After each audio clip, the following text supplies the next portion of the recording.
Wow.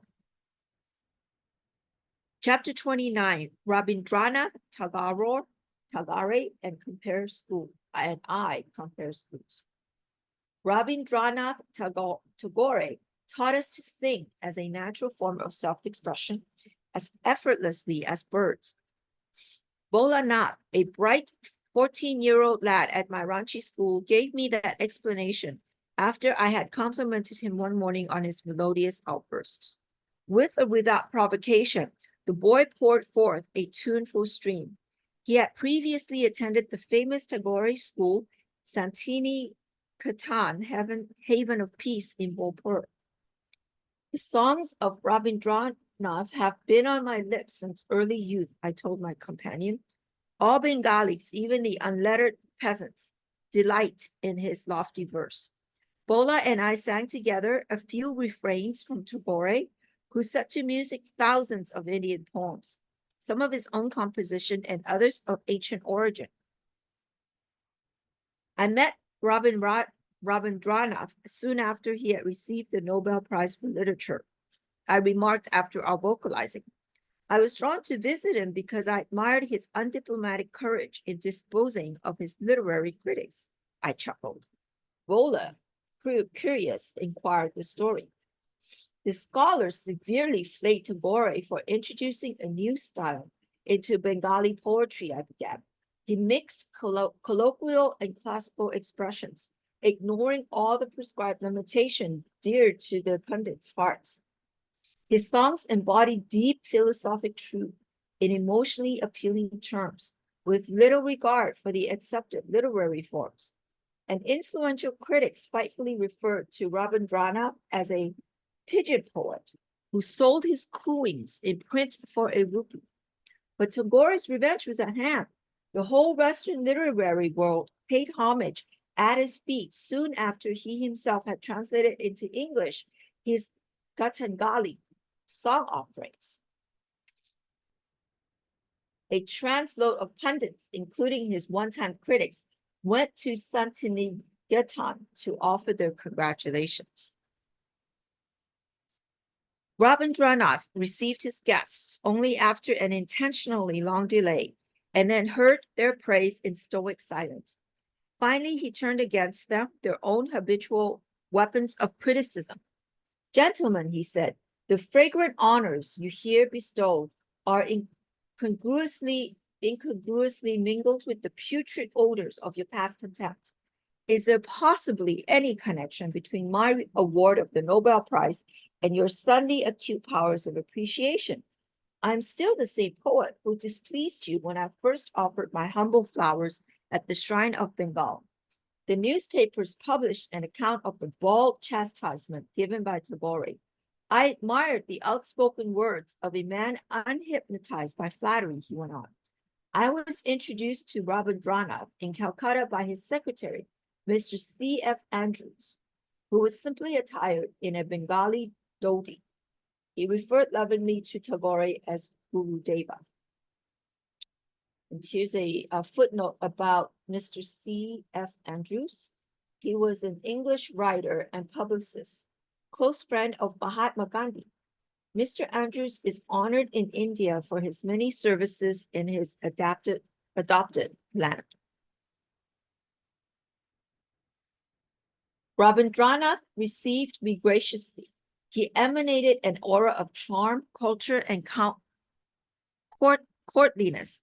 Replying to my question about his literary background, he told me that he had been chiefly influenced by our religious epics and by the works of Vidyapati, a popular 14th century poet. Inspired by these memories, I began to sing Tagore's version of an old Bengali song, Light the Lamp of Thy Love. Bola and I chanted joyously as we strolled over the Vidyalaya grounds. About 2 years after founding the Ranchi school, I received an invitation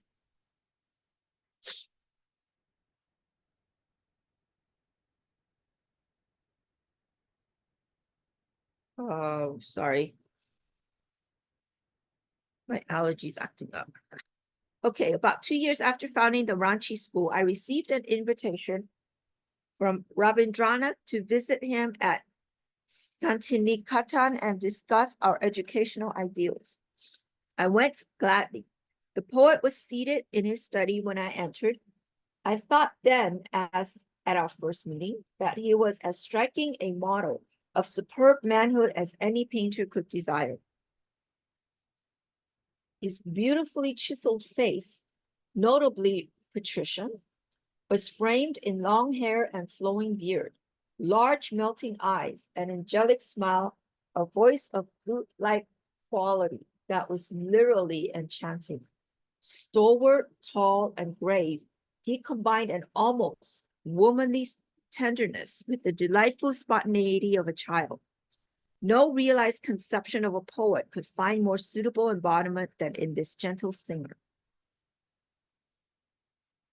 And here's a picture of the poet, Rabindranath Tagore, inspired poet of Bengal, a Nobel laureate in literature.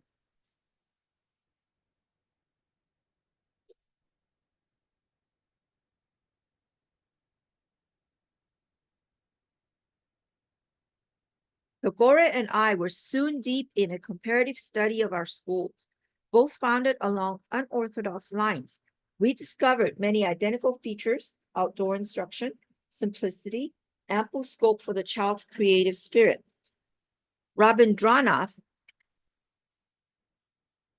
however, laid considerable stress on the study of literature and poetry and on the self-expression through music and song that I had already noted in the case of Bola.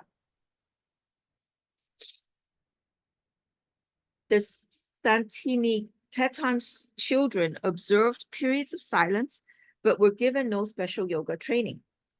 The poet listened with flattering attention to my description of the energizing yoga exercises and of the yoga concentration techniques taught to all students at Ranchi.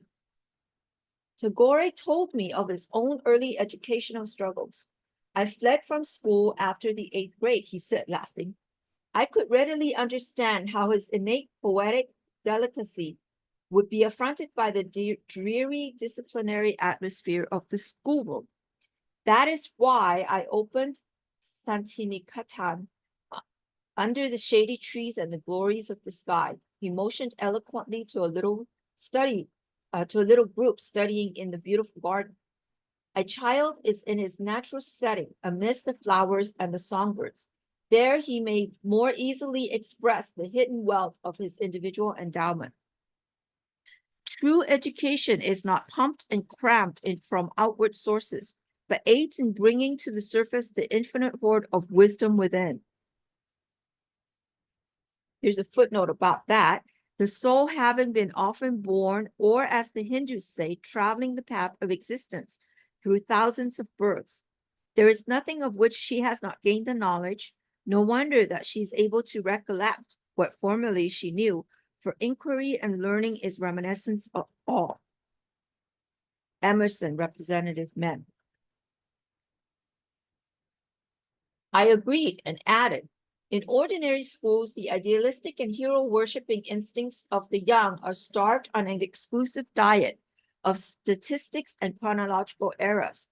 The poet spoke lovingly of his father, Devendranath, who had inspired the Santiniketan beginnings.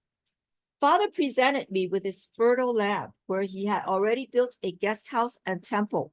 Rabindranath told me, I started my education experiment here in 1901 with only 10 boys.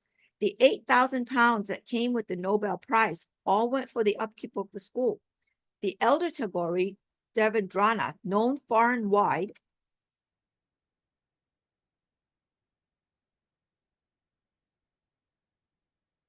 as Maharishi, great sage, was a very remarkable man, as one may discover from his autobiography. 2 years of his manhood were spent in meditation in the Himalayas.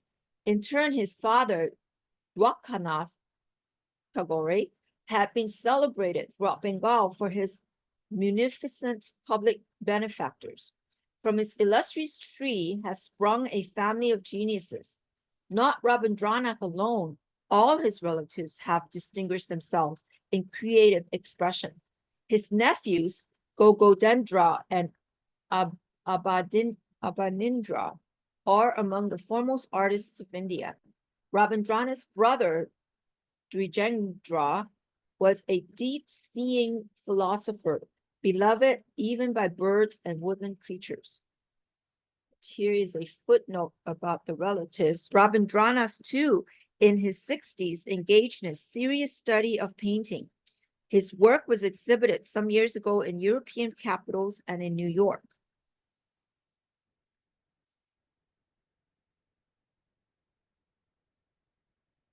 Rabindranath invited me to stay overnight in the guest house. In the evening, I was charmed by a tableau of the poet and a group in the patio. Time unfolded backward. The scene before me was like one in an ancient hermitage, the joyous singer encircled by his devotees, all aureoled in divine love. Tagore knitted each tie of friendship with cords of harmony. Never assertive, he drew and captured the heart of an irresistible magnetism. Rare blossom of poesy, blooming in the garden of the Lord, attracting others by a natural fragrance. In his melodious voice, Rabindranath read to us a few of his exquisite poems, newly created.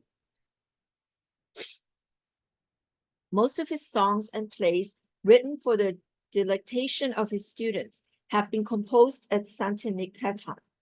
The beauty of his lines, to me, lies in his art of referring to God in nearly every stanza, yet seldom mentioning the sacred name. Drunk with the bliss of singing, he wrote, I forget myself and call thee friend, who art my Lord. The following day after lunch, I bade the poet a reluctant farewell. I rejoice that his little school has now grown to an international university. Visva Bharati, where scholars from many lands find an ideal environment.